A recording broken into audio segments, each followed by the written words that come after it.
ይሄ ብር የሚለው የህፃናት ጨዋታ ለኛ በጣም ቀላል ጨዋታ ይመስላል። ህፃናት ግን ቋንቋ ንግግር እንደሚያስለምዳችሁ ታውቃላችሁ? አዎ፣ ይህ ብሎዊንግ ራዝቤሪስ ይባላል። ይህ ህፃናት በአማካኝ ከ4 ወር እስከ 6 ወር ላይ የምንጠብቀው ነገር ነው። ይህም በማለታቸው ብቻ ለእድገታቸው፣ ለአእምሯቸው እንዲሁም ለቋንቋ እድገታቸው የሚጠቅም 4 ዋና ዋና ጥቅሞች አሉ። በዛሬ ቪዲዮ እነዚህን በዝርዝር እናያለን። ቪዲዮውን እስከ መጨረሻ ተመልከቱ። ከዛ በተጨማሪ ደግሞ በዛሬ ቪዲዮ 6 ወር ላይ ያሉ ህፃናት ምን አይነት የእድገት ደረጃ ያሳያሉ፣ እነዛን የእድገት ደረጃዎች ደግሞ የበለጠ የተሳለጠ እንዲሆን የበለጠ እንዲጨምር ከወላጆች ምን ይጠበቃል የሚለው ነገር በዛሬ ቪዲዮ እናያለን። ቪዲዮውን እስከ መጨረሻ ተመልከቱት። ለብዙ ወላጆች ያስፈልጋልና ላይክ፣ ሼር፣ ኮፒ ሊንክ በማድረግ ብዙዎች እንዲያዩት አድርጉ። በነገራችን ላይ ለዚህ ዩቲዩብ ቻናል አዲስ የሆናችሁ ሰዎች ይህ ብሩክ ኪድስ የሚባል የዩቲዩብ ቻናላችን ነው። ዘውትር ሰኞ፣ ሮብና አርብ 7 ሰዓት ላይ አዳዲስ መረጃዎችን ለእናንተ ለወላጆች የምናቀርብበት ነው። ምናልባት እነዚህ መረጃዎች ለእናንተ እየደረሱ ካልሆነ ምናልባት የኖቲፊኬሽን ባሩን ወይም ኖቲፊኬሽን አይከኑን ኦፍ አድርጋችሁ ሊሆን ስለሚችል የስልካችሁ ኖቲፊኬሽን ባር ላይ ሄዳችሁ ኦን ማድረግ አትርሱ።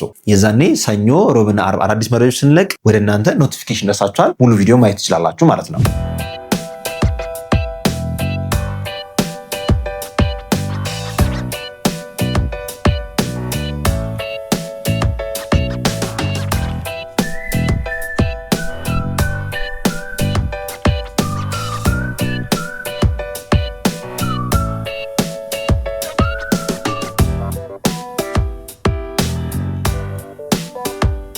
ይህ ብር የሚለው ጨዋታ ብሎዊንግ ራዝቤሪስ የሚባለው እንዳልኳችሁ ከ4 ወር እስከ 6 ወር ላይ የሚጀምር የጨዋታ አይነት ሲሆን ዋና ዋና ጥቅሞች አሉት። የመጀመሪያውና ዋነኛው ጥቅም የቋንቋና የንግግር እድገታቸው እየጨመረ እንዲሄድ በጣም ይረዳቸዋል። ይህም ለማንኛውም የቋንቋ እድገት የመጀመሪያው ፕሪከርሰር ወይም ደግሞ ፕሪ ላንጉዌጅ ስኪል የሚባለው ባብሊንግ ይባላል። ባብሊንግ ማለት ማማማማ የሚሉ የባብሊንግ ሳውንዶችን ማውጣት ማለት ነው። ይህ በአማካኝ የምጠብቀው ከ4 ወር እስከ 6 ወር ነው። ከዚህ ጋር ደግሞ አያይዘው ብሎዊንግ ራዝቤሪስ ልክ ምራቃቸውንም ከንፈራቸውንም የሚጠቀሙት ከሆነ ሰውነታቸው ወይም ደግሞ የከንፈራቸውን የምላሳቸውን የተናጋቸውን ጡንቻ እየተጠቀሙ ነው ማለት ነው። ይህ ባብሊንግ የሚባለው የእድገት ደረጃ ላይ ህፃናት እንደዚህ ድምጽ ሲያወጡ እኛም አብረን ባብል ማድረግ አለብን፣ ወይም እኛም አብረን መጫወት ነው፣ ሪአክት ማድረግ አለብን። ዝም የምንላቸው ከሆነ ያ ነገር ሪአክሽን ስለማይሰጥ ከኛ ምላሽ የማያገኙ ከሆነ ሊተውት ይችላሉ። ስለዚህ እንደዚህ ድምጽ ሲያወጡ ህፃናት እኛም አብረን መጫወት ይኖርብናል ማለት ነው። ሁለተኛው የዚህ ጨዋታ ጥቅም ደግሞ የምላስ የትናጋና የአገጭ ጡንቻዎችን በትክክል እንዲጠቀሙና ቮይስ ኮንትሮል እንዲኖራቸው በጣም ያግዛቸዋል። ለምሳሌ ድምጻቸውን ከፍ ወይም ዝቅ ወይም መካከለኛ ማድረግን እንዲለምዱ ይረዳቸዋል። እነዚህ ጡንቻዎች በነገራችን ላይ ከዚህ በፊትም ነግሬያችሁ ነበር። የከንፈር የምላስና የትናጋ ጡንቻዎች ዋና ዋና የሚባሉ ለቋንቋ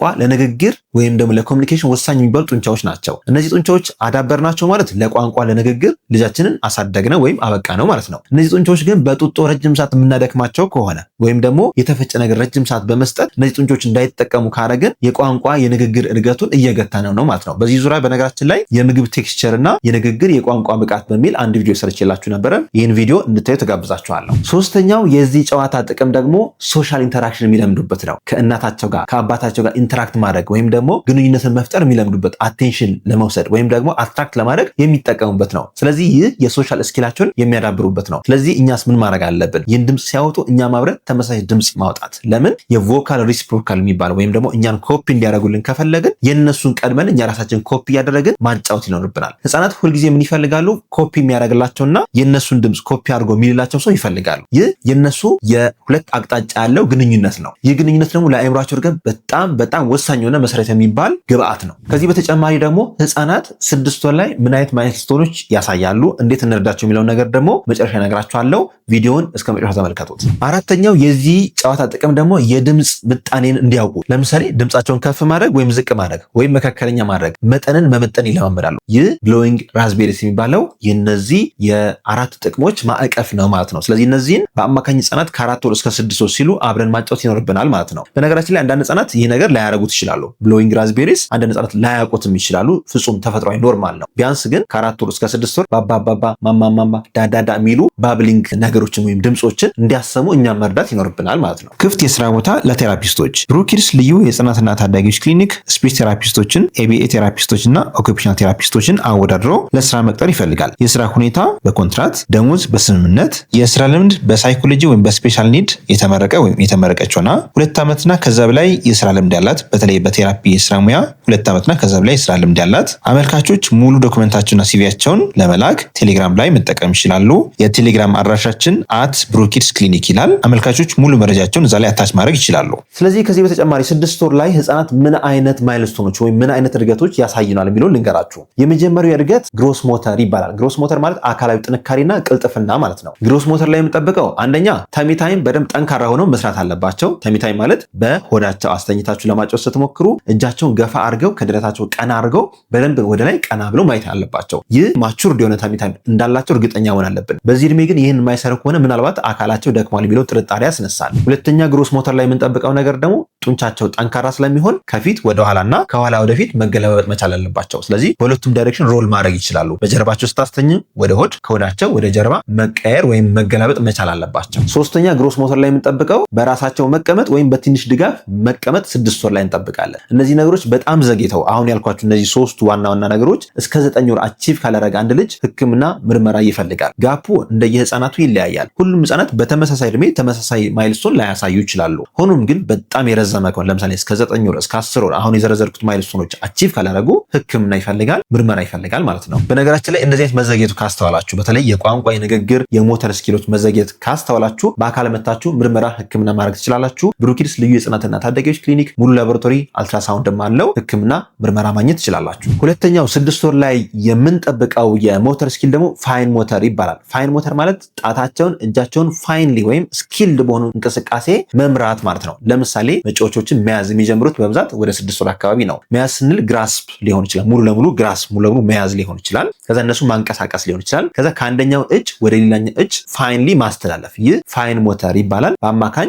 6 ወር ላይ ማቹርድ መሆን አለበት። እነዚህ ነገሮች ህፃናት እንዲፈጽሙ እኛ መጫወቻ እየሰጠን ከለርፊሉ ነገሮችን እየሰጠን እያቀበልናቸው በእጃቸው እንዲይዙ ማድረግ አለበት። ይህ የሞተር ስኪላቸውን የፋይን ሞተር ስኪላቸውን እንዲጨምሩ ይረዳቸዋል። ሶስተኛው ማይልስቶን ደግሞ ኮግኒቲቭ ማይልስቶን ይባላል። ኮግኒቲቭ ማለት ነገሮችን የማሰብ የማሰላሰል የማመዛዘንና ነገሮችን የማወዳደር ብቃት ማለት ነው። በዚህ ጊዜ ላይ በብዛት ህፃናት 6 ወር አካባቢ ነገሮችን መጣል ይወዳሉ። ለምሳሌ ምግብ ሲሰጧቸው መጣል፣ ዕቃ ሲሰጧቸው መጣል። ለምን? ልክ ሲጥሉት ከመሬት ጋር ያለው ግጭት ምን አይነት ድምጽ ይፈጥራል የሚለው ነገር ለእነሱ ኢንጆይ የሚያደርጉት ነገር ነው። ስለዚህ ምግብ ስትሰጡ ከጣሉባችሁ የነሱ ችግር አይደለም፣ ወይም መጥፎ ህፃናት ስለሆኑም አይደለም፣ ባህሪያቸው አስቸጋሪ ስለሆነም አይደለም። ነገሮችን ኤክስፕሎር የሚያደርጉት አንደኛ ወደ አፋቸው በመክተት ነው፣ ሁለተኛ በመጣል ነው፣ ሶስተኛ በመጨበጥ በመያዝ ነው። እነዚህን ኤክስፕሎር እንዲያደርጉ እኛ መፍቀድ ይኖርብናል። ሌላው ኮግኒቲቭ ማይልስቶን ላይ 6 ወር ላይ የምንጠብቀው አዳዲስ ነገሮችን መሞከር ይፈልጋሉ። በእጃቸው በአፋቸው በእግራቸው ሁሉም ነገር መሞከርና መያዝ መጨበጥ ይፈልጋሉ። ነገሮች ከነሱ ሲሰወሩም አክቲቭሊ ማየት ይጀምራሉ ማለት ነው። እነዚህ የኮግኒቲቭ ማይልስቶን ይባላሉ። በመጨረሻም 4ኛ ደረጃ ላይ የምነግራችሁ ደግሞ የላንጉዌጅ ኤንድ ስፒች ማይልስቶን ይባላል። ይህን ቅድም እንዳልኳችሁ ብሎዊንግ ራዝቤሪስ